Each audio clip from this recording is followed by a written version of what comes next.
Gente, vamos lá. Ju, pode continuar falando, eu fico como esquizofrênico aqui no vídeo. Falando com nada, assim, aparecer na câmera. Tá bom? Eu não sei se vocês conseguem pegar o áudio dela falando aí, porque o microfone dos fones talvez não peguem. Eu tô conversando sozinho e disfarçando que tem alguém do lado. Beleza? Esse é o meu canal. Não serve pra nada. Tô aqui desabafando as minhas coisas. Então, sai, vai fazer outra coisa. Tem muita coisa melhor na internet. Se tiver tempo, dê dislike, denuncie. É isso aí. Isso devia ser um podcast, porque os vídeos daqui são chatos demais. Estou mostrando gatos agora. E vamos falar o que eu tenho que falar, o que eu queria falar. É o segundo vídeo em sequência. Eu não costumo fazer isso, porque não faz o menor sentido, mas estou com vontade, estou insônia. E eu queria falar sobre pandemia e meritocracia. Um discurso muito comum na sociedade, e não falo só da direita, não, muito comum, está muito ligado à autoajuda, ao discurso de empreendedorismo, é a ideia de que você é o principal responsável pelos resultados da sua vida. Isso, num extremo, chega na ideia de que vivemos numa meritocracia, de que as pessoas são bem-sucedidas ou mal-sucedidas de acordo com as suas escolhas, suas posturas, ou principalmente devido a isso. Que diabos isso tem a ver com a pandemia? É bem simples se você for pensar. Imagina que você dedicou sua vida, dedicou é, é, anos de sua vida para, por exemplo, ser um clínico médico na área de virologia, de viroses. E assim, faz pelo menos 100 anos no mundo que não acontece uma pandemia grave. E aí, essa pandemia aconteceu, tu pega a Covid-19 e acaba ficando com uma sequela o resto da vida e não consegue trabalhar mais direito. Ou então morre. Ou então é filho do cara que morre. Ou então esposa. Ou outros exemplos, eu posso pensar em vários. O cara que perdeu o emprego por causa da crise econômica. Ou o cara que tentou se dedicar, fazer um puta esforço para começar uma empresa na área de turismo e abriu o negócio em março de 2020. Olha que beleza. É, Nessas horas onde os fatores externos são muito claros, que seria uma boa hora para a gente revisar nossos conceitos. É claro que a postura ideal para quem está tendo que lidar com a pandemia e o seu lado mais feio, para não usar palavrões, o ideal é que a pessoa se concentre no que ela pode fazer, não sentar e chorar e dizer, meu Deus, por favor, me ajudem. Mas isso, num ponto de vista individual, como sociedade, a gente tem que pensar de outra forma. Não é à toa que até mesmo o governo Bolsonaro fez um auxílio emergencial, que na prática é um programa de renda universal, que é totalmente contrário ao discurso político dele. Ele fez isso por pressão, claro. A ideia, inclusive, inicial era de ser R$ 200 e não 600. Dá uma pesquisadinha aí. O Bolsonaro queria dar R$ 200 por 3 meses, ou seja, nada. E para mim, é impensável pensar em algum governo que tenha uma dimensão econômica como o governo brasileiro, um país como o nosso, que eu não tomasse pelo menos alguma atitude nesse sentido. Eu não vou comentar as outras não atitudes, mas Numa situação emergencial dessa, coisas como fazer planos como um New Deal da vida, como injetar dinheiro para doar dinheiro na prática para pessoas que não fizeram nada, entre aspas, para recebê-lo, é essencial. Essencial. Onde é que entra a ideia, então, do você é responsável pelo sucesso da sua vida, pelas coisas da sua vida? Se numa situação dessa, crônica como essa, o apoio comunitário é essencial, a gente já tem uma noção de que o ser humano depende do próximo. Mesmo aquele que tenta ser o self-man's made, tenta ser independente, tudo depende do próximo. Nós dependemos completamente uns dos outros. E, e não só uns dos outros. Essa necessidade extrema que a gente está passando agora é para um fator mais ou menos aleatório. Vamos simplificar e dizer que é aleatório. A gente pode analisar que a sociedade humana tem ficado com centros urbanos cada vez maiores, o contato com animais silvestres, destruição do meio ambiente, tem aumentado a possibilidade da gente se expor a novos patógenos, etc, etc, etc. Mas uma mutação que faz um vírus saltar de um animal para um humano é algo que está fora do nosso controle. Mas mesmo em situações cotidianas, mesmo quando nós estamos na normalidade, isso também vale. A maioria das coisas estão fora de nosso controle. A gente tenta criar uma ilusão de que controlamos as nossas vidas e que nós somos os pilotos de nossas vidas, sendo que, na verdade, até mesmo as nossas vontades e nossos impulsos são determinados muitas vezes pelo ambiente.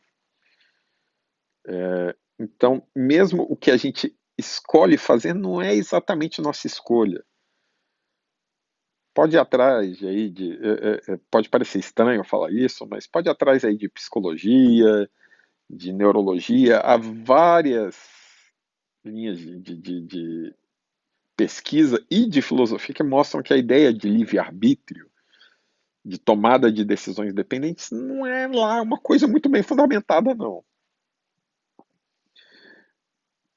Uma maneira simplificada da gente refletir um pouco sobre isso é pensar que nós não somos livres para escolher nossas vontades.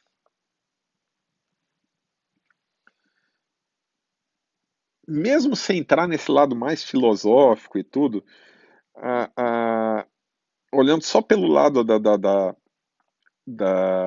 do sucesso econômico, do sucesso social, do sucesso material, que a gente pode observar analisando as pessoas que conseguem ser bem-sucedidas, seja lá o que signifique, pode botar aí o referencial que você quiser, a gente pensa principalmente em questão econômica, mas tem outras formas de analisar isso. Mas toda forma de sucesso depende de algo similar a capital inicial. Seja, por exemplo, se você interprete sucesso como ter uma boa rede de amigos. Não precisa ser dinheiro. Você precisa de um bom capital inicial. O que eu quero dizer com isso? Você precisa, primeiro, de um núcleo familiar saudável, para saber o que é fazer uma relação afetuosa. Você precisa ter um núcleo social onde você consiga entrar em uma convivência amistosa com várias pessoas. Se você está, por exemplo, no ambiente de guerra civil ou de competição muito acirrada, isso vai ser muito mais difícil. E a análise econômica é a mais óbvia possível, né? Se você não tem um capital inicial, você não consegue tentar ser um empreendedor. E o que é mais interessante da gente pensar é que a forma mais comum de capital inicial é simplesmente herança. Ou seja, de berço, a gente começa diferente. É claro que as nossas escolhas têm influência nos nossos destinos, só que há um limite de que isso ocorra. Digamos assim, pense numa gaussiana, pense numa distribuição normal, pense que ninguém é sortudo o tempo todo, ninguém é azarado o tempo todo. Então, as coisas que estão fora do nosso controle vão empurrar a gente para lá e para cá. A gente tem que se concentrar no que a gente pode fazer. A gente, pensando como, por exemplo, um jogador de pôquer, eu não posso reclamar das cartas que o baralho me oferece. Eu tenho que tomar as melhores decisões. Mas eu tenho que entender que quem leva o pote não é necessariamente o melhor jogador. E a vida não tem muito longo prazo, não, para anular esse fator da sorte, cara. Essa ideia da meritocracia, ela tem um lado muito, muito perverso. Essa ideia também dos livros de autoajuda, da maioria das correntes de pensamento de autoajuda, tem um lado muito perverso, que pouca gente reflete sobre isso, que é o culpabilizar a pessoa pelo fracasso que pode não ser consequência dela. É muito comum pessoas que vão atrás de coaches ou que seguem filosofias de autoajuda, que vão atrás desses seminários para mudar de mentalidade e mudar a sua vida, é muito comum dela acabar não tendo aquele progresso onírico, utópico, que vai acontecer em um em cada 100, um em cada 1000, e 99% não vão conseguir, e essa pessoa vai se culpar. A ideia, por exemplo, da lei da atração, muito popular, que o pessoal até acha que tem a ver com física quântica, a ideia de que pensamento positivo vai fazer você ser bem-sucedido, implica que quando você é mal-sucedido, a culpa é tua. Isso é muito perverso, não só para o cara, eu estou dando exemplos muito classe média, né?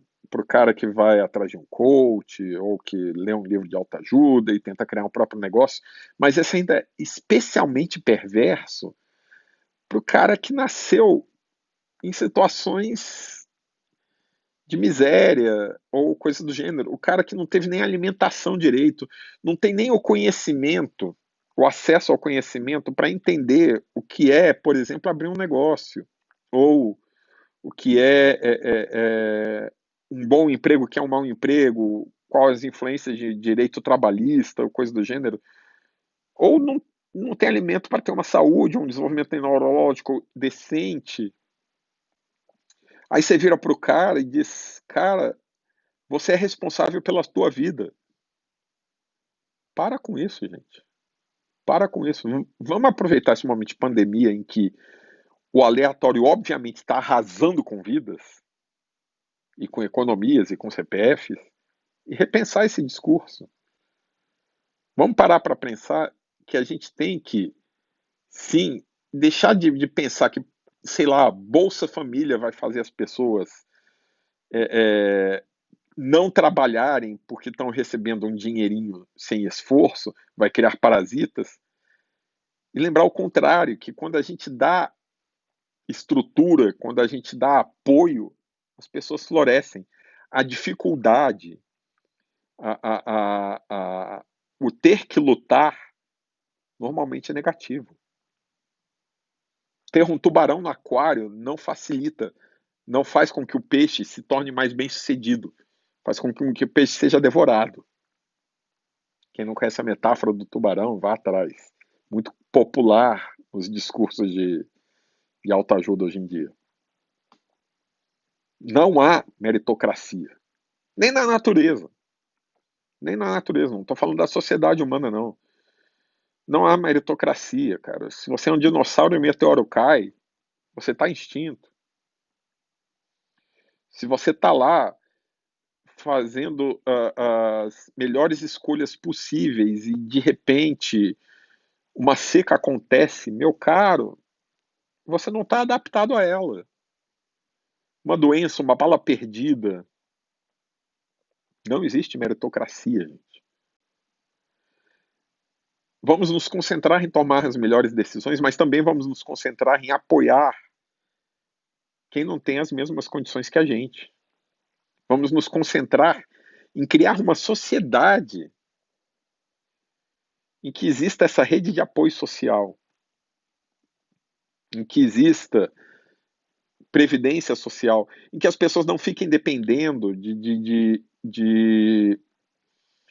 filantropia, de esmola, porque isso não resolve nada, mas que haja uma estrutura oficial onde se tente se minimizar as diferenças de oportunidades. Porque tem gente que nasce com o cu virado para a lua. E tem gente que nasce numa tempestade de piroca. E não só nasce, coisas que às vezes você está fazendo as melhores escolhas possíveis e o sobrenatural de Oliveira intervém, cara, e te arrebenta. Sucesso não é sinal de boas decisões. Boas decisões aumentam sua chance de sucesso. Mas, infelizmente, na maioria das vezes, bem-sucedido é o herdeiro. A maneira mais comum na história humana de se dar bem é ser filho de quem se deu bem. É ter nascido nas condições corretas. Não adianta nada eu tentar tomar as melhores decisões, ter os melhores pensamentos possíveis, ter a melhor visão de mundo possível na guerra civil da Síria, por exemplo. Não dá para comparar isso com um cara que nasceu em Nova York há 30 anos atrás, porque agora ele pegou Covid, né? Vamos refletir, gente, vamos refletir. Não é coisa de ser direita ou esquerda. Isso não é coisa de querer ser bom samaritano ou mau samaritano. É entender o mundo. É entender que a maioria das coisas não estão nos nossos controles. Então a gente precisa criar uma rede de apoio. A gente precisa minimizar as diferenças. Não vamos tratar igualmente os desiguais, mas vamos permitir que cada um, nas suas particularidades, tenha as condições mínimas. Vamos tentar fazer isso, tá certo? Ideias como a tão criticada Bolsa Família, não estou defendendo o PT aqui. O PT fez uso político dessa ideia de renda mínima. Mas a tão criticada Bolsa Família que ficaria alimentando vagabundos, hoje, algo muito similar é indiscutivelmente essencial. Porque a pandemia escancarou o fato da desigualdade. Tá certo? Então é isso aí. Meu recado é isso. Não acreditem nessa palavrão pi de meritocracia.